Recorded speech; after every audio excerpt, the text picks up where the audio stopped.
রামনবমী উপলক্ষে আমাদের এখানে একটা মেলা বসেছে, আর রায়কে যেই বলেছি যে চল মেলায় যাব, কি খুশি দেখো শুনে।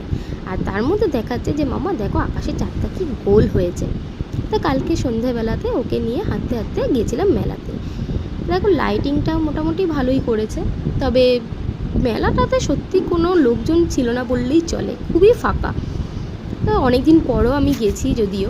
তো যাই হোক, ছোটোখাটো কয়েকটা দোকান মোটামুটি বসেছে, আর এই স্টেজটা এখানে হয়েছে, এখানটায় কিছু প্রোগ্রাম হচ্ছিলো, দেখলাম বাচ্চারা সেজে গুজে রয়েছে, হয় নাচ গান এই সমস্তই হচ্ছে। আর রায়ের তো মনটা তখন মানে ঠাকুর কি দেখবে, ওর মনে মানে তখন রয়েছে যে মিকি মাউসটা কখন চড়বো। হ্যাঁ, যদিও কোনোদিনও ও চড়েনি, এটাই ফার্স্ট টাইম ছিল রায় মিকি মাউস। তা ও মানে সাহস নিয়েই বলেছে যে মা মিকি মাউস চড়বো, আর কখন চড়বো। সেই মানে ঠাকুর দেখবে কি, নিয়ে গেছি যে দেখ রাম আর রামের ভক্ত এটা হনুমান, আর ওর দেখা এত দূরে থাক, ও শুধু আমাকে মা কখন আমি মিকি মাউসটা চড়বো, মাম্মা কখন চড়বো, মানে এই একটা কথা আওড়েই যাচ্ছে আওড়েই যাচ্ছে। তাই এই বলতে বলতে ওকে দেখাচ্ছি যে এই দেখ এই রথে করে রাম আর তার ভক্ত এসেছিল, শুনেই মা এখানে একটা ছবি তুলবেন আমার।